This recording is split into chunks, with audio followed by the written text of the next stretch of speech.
Welcome to my channel.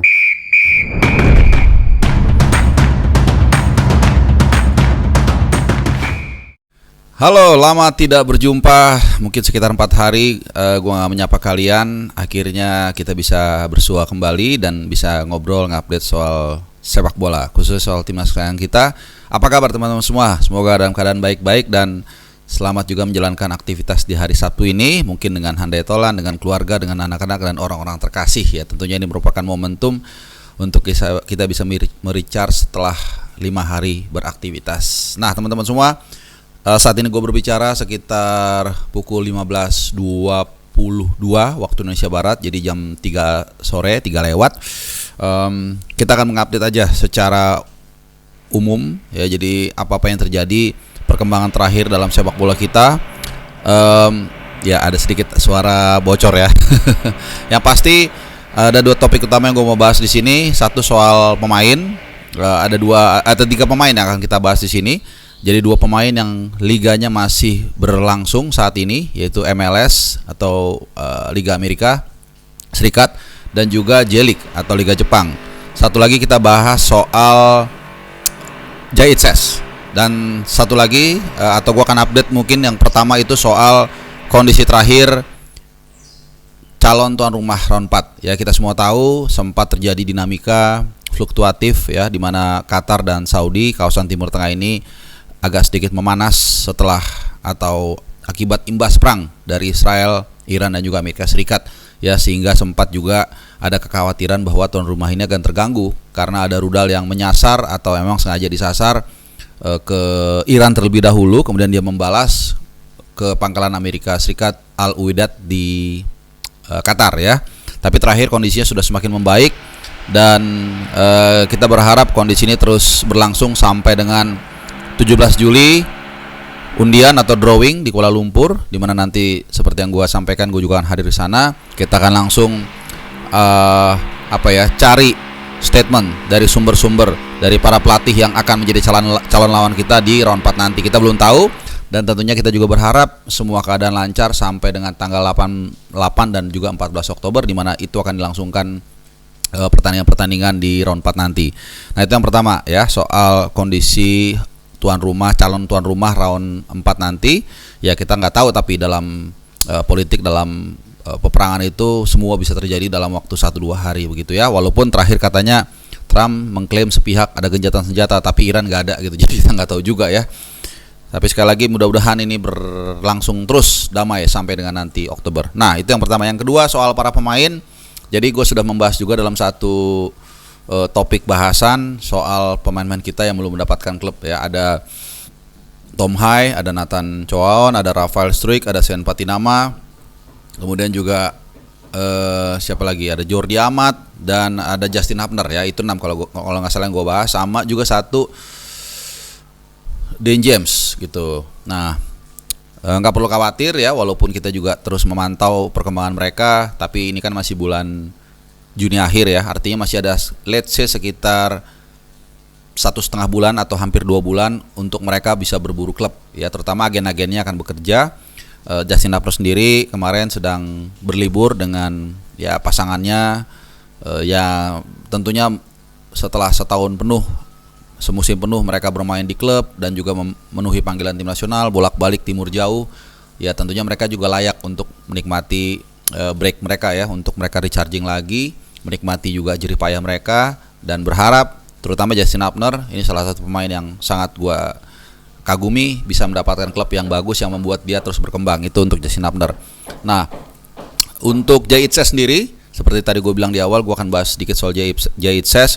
Dia memang sejauh ini belum jelas, maksudnya apakah bertahan di Venezia yang degradasi ke Serie B, atau dia akan promosi nih dia akan pindah ke tim Serie A gitu. Kita belum tahu, cuman kalau kita melihat kualitasnya, rasa-rasanya tidak sulit untuk melihat potensi dia bisa bertahan membela klub papan atas, klub di liga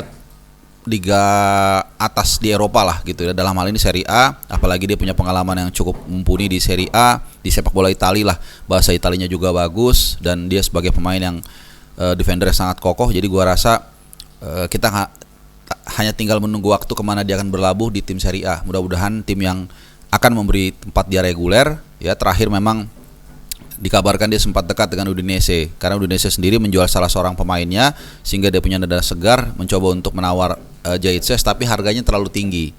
Nah, jadi mundur. Tapi kita nggak tahu ya, masih ada beberapa klub Serie A yang digadang-gadang akan meng-hire jasa dari Son Jaitses. Ada Bologna, ini gue paling pengen dia main di Bologna sebenarnya, atau AS Roma karena gue fans AS Roma. Kalau di Bologna kenapa? Karena mereka main di Europa League. Ya, AS Roma juga kalau nggak salah main di Europa League gitu ya. Kemudian mungkin Fiorentina bisa juga, atau ya klub-klub lain, nggak usah yang terlalu bagus-bagus amat seperti Inter Milan atau Juventus.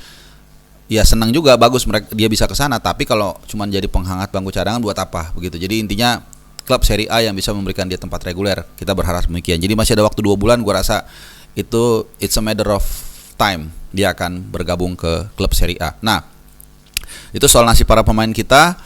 Kalau yang lain seperti Shane, Jordi dan lain-lain itu masih menunggu. Semuanya cuma rumor gitu ya. Kasihan nanti kalau setiap saat kalian dengar berita soal kepindahan pemain atau mungkin potensi pemilihan pemain tapi belum pasti. Seperti Jordi Amat katanya sempat ke Cadiz tapi juga nggak jelas benar atau enggak segala macam. Jadi kita tunggu aja kalau sudah minimal A2 lah gitu, kalaupun bukan A1 ya.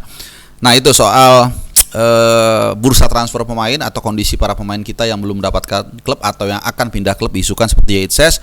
Sebelum gue tutup, ada 2 pemain yang mau gue singgung di sini sebenarnya. Ya katakanlah ini sisipan football report abroad.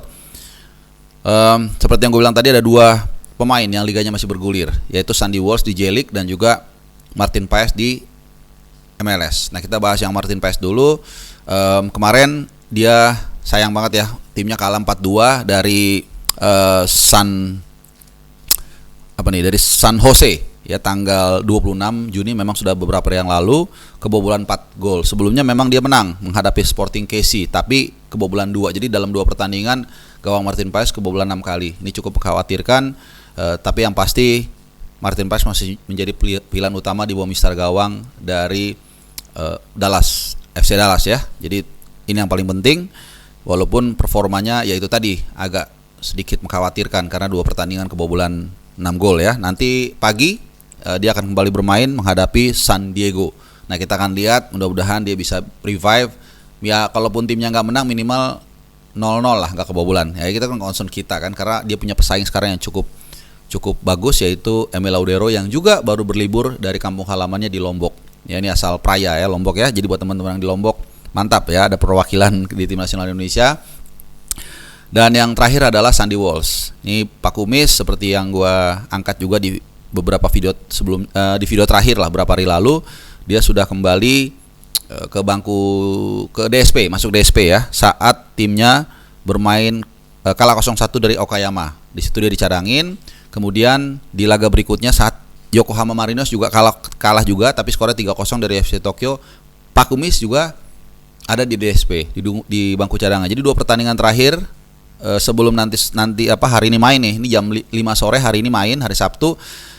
Dia sudah masuk DSP 2 kali. Artinya minimal dia udah sehat. Cuman persaingannya tampaknya masih belum bisa ditembus oleh Sandy Walsh. Ini agak sedikit juga mengkhawatirkan. Kenapa? Karena dia dari Mechelen, dari Liga Belgia ke Jepang kan turun lah secara liga ya. Tapi kemudian dia masih belum benar-benar bisa mendapat tempat reguler, bahkan di tim yang paling bawah sekalipun di J-League gitu. Jadi mudah-mudahan bisa bangkit ya Sandy Walsh, karena ya sama, Sandy Walsh ini salah satu pemain yang gue respect, salah satu pemain juga yang paling awal bahkan minta dinaturalisasi meskipun prosesnya agak lama, dan juga menjadi, jangan lupa, pencetak gol pertama di round 3 saat kita bermain 1-1 dari Saudi Arabia di Jeddah gitu ya.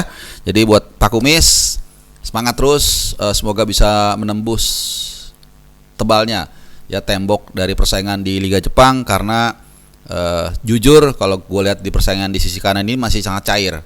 Kalau di kiri kan Kelvin Verdong nggak tergantikan, tapi kalau di kanan kelihatannya kalau Sandy Walsh bisa konsisten, bukan tidak mungkin dia akan bisa compete dengan Kevin Dix. Kevin Dix bagus, bahkan klubnya juga sangat luar biasa, main di Mönchengladbach ya di Liga Jerman. Tapi untuk chemistry kelihatannya Sandy Walsh, Pak Kumis menurut gua lebih tune in. Jadi menarik ya, ada persaingan sehat di sisi kanan.